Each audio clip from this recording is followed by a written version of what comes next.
NASA का Voyager 2 सौरमंडल के आखिरी छोर तक पहुंचने वाला इतिहास में दूसरा मानव निर्मित उपकरण बन गया है। वॉयेजर 2 को 20 अगस्त 1977 को लॉन्च किया गया था, जबकि वॉयेजर 1 को 5 सितंबर 1977 को लॉन्च किया गया था।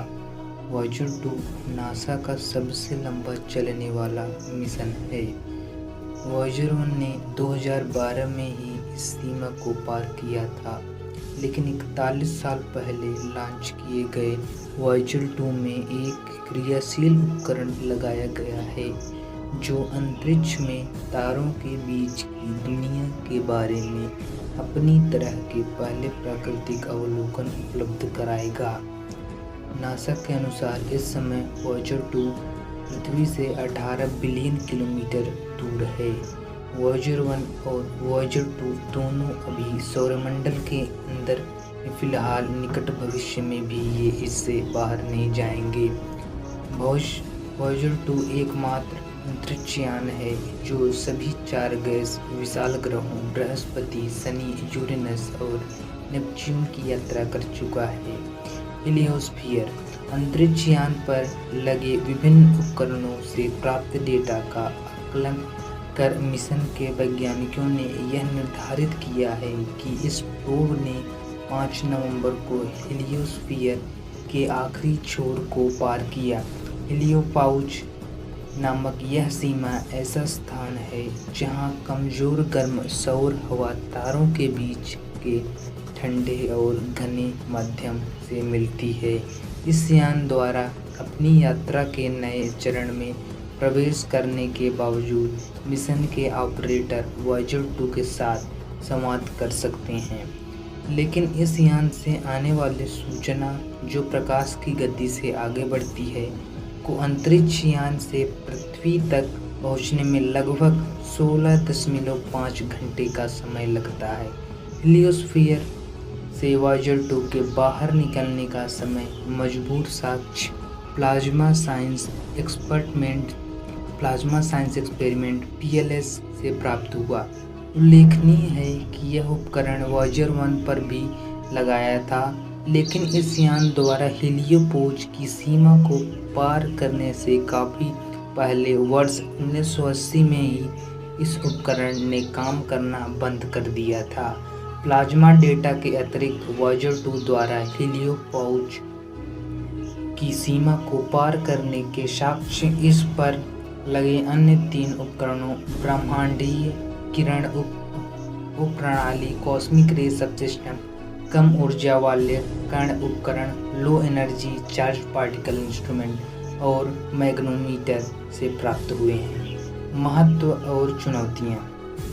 हीलियोस्फीयर बाहरी अंतरिक्ष से बहने वाली स्थिर इंटरस्टेलर हवाओं के साथ कैसे इंटरैक्ट करता है, इस संबंध में दोनों वॉयेजर्स विस्तृत जानकारी प्रदान करते हैं। इनके अवलोकनों का उपयोग नासा के Ibex NASA Interstellar boundary explorer IBEX से डेटा प्राप्त करने के लिए किया जाएगा। यह सौरमंडल की सीमा की रिमोट सेंसिंग संबंधी एक मिशन है।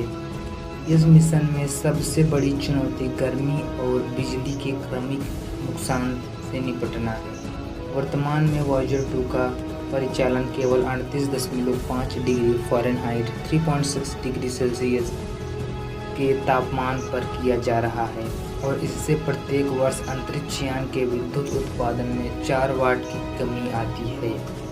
महत्वपूर्ण शब्दावलियाँ। टर्मिनेट शॉक सूर्य से बाहर की ओर अरबों किलोमीटर की दूरी पर बहने वाली और सौर हवा। यह विद्युत आवेशित गैसों की एक धारा है। जब तक कि यह टर्मिनेशन शॉक तक न पहुंच जाए, तब तक यह औसतन 300 से 700 किलोमीटर प्रति सेकंड मील 1,15 लाख मील प्रति घंटा की गति से बहती है। इस बिंदु पर सौर हवा की गति तेजी से कम हो जाती है, क्योंकि यह इंटरस्टेलर हवाओं के संपर्क में जाती है।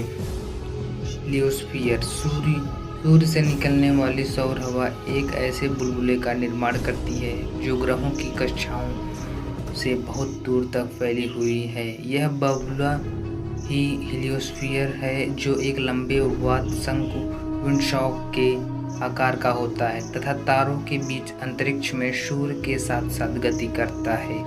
हीलियोसेद हीलियोस्फीयर का बाहरी क्षेत्र है, जो टर्मिनेशन शॉक, वह बिंदु जहां और सौर हवा की गति अचानक कम हो जाती है तथा वह पहले की तुलना में अधिक सघन और गर्म हो जाती है, से परे रहते हैं। हीलियोपाउस सौर हवा और इंटरस्टेलर हवा के बीच की सीमा, जहां दोनों हवाओं का दबाव संतुलन में होता है, को हीलियोपोज कहते हैं। फ्लो शॉक जब हीलियोस्फीयर इंटरस्टेलर स्पेस के माध्यम से बहता है तो बोर शॉक का निर्माण होता है, ठीक वैसे ही जैसे समुद्र में जहाज के चलने के दौरान होता है।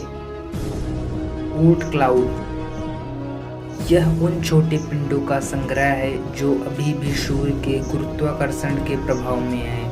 सौरमंडल की सीमा को ऊट क्लाउड के अंतिम किनारे से बाहर माना जाता है। हालांकि अभी तक ऊट क्लाउड की चौड़ाई ठीक से ज्ञात नहीं है, लेकिन यह अनुमान है कि यह सूर्य से लगभग 1000 खगोलीय इकाइयों एस्ट्रोनॉमिकल यूनिट से शुरू होता है और लगभग 1 लाख एस्ट्रोनॉमिकल यूनिट तक इसका विस्तार होता है। एक एस्ट्रोनॉमिकल यूनिट AU सूर्य से पृथ्वी के बीच दूरी है। गोल्डन रिकॉर्ड 12 इंच की तांबे की डिस्क है, जिस पर सोने की परत चढ़ाई गई है। वॉयेजर 1 और 2 दोनों पर ध्वनि संकेत रिकॉर्ड को लगाया गया है। इसके अतिरिक्त इसमें धरती पर जीवन और संस्कृति की विविधता को चित्रित करने के लिए चुने गए ध्वनियों और छवियों वाले डेटा होते हैं। डीप स्पेस नेटवर्क DSN हमारे और सौर मंडल के सबसे दूर दराज के बिंदुओं का पता लगाने वाले नासा और गैर नासा मिशन का समर्थन करता है। DSN में 3 ग्राउंड स्टेशन हैं जो पृथ्वी पर एक दूसरे से लगभग 120 डिग्री की दूरी पर रखे गए हैं। यह सुनिश्चित करना आवश्यक है कि गहरे अंतरिक्ष में कोई भी उपग्रह हर समय कम से कम एक स्टेशन के साथ संवाद करने में सक्षम हो। DSN की स्थिति कैनबरा में ऑस्ट्रेलिया में है, स्पेन में मैड्रिड नाम की जगह पर स्थित है, अमेरिका में गोल्डस्टोन कैलिफोर्निया नामक जगह पर स्थित है। इंटरस्टेलर मैपिंग एंड एक्सेलरेशन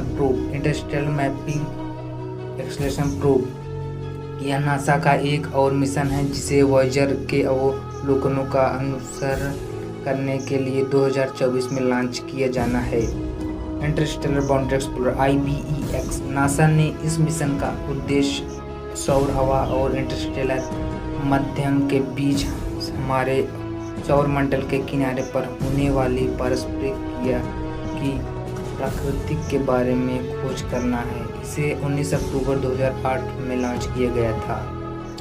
इन्हीं सब जानकारियों के साथ हम आपसे विदा लेते हैं। हमारा वीडियो देखने के लिए धन्यवाद। यदि आपको वीडियो पसंद आया तो लाइक कर दीजिए, हमारे चैनल को सब्सक्राइब कर दीजिए और उस बेल आइकन को दबा दीजिए। और यदि आपको वीडियो नहीं पसंद आया तो डिसलाइक कर दीजिए। धन्यवाद।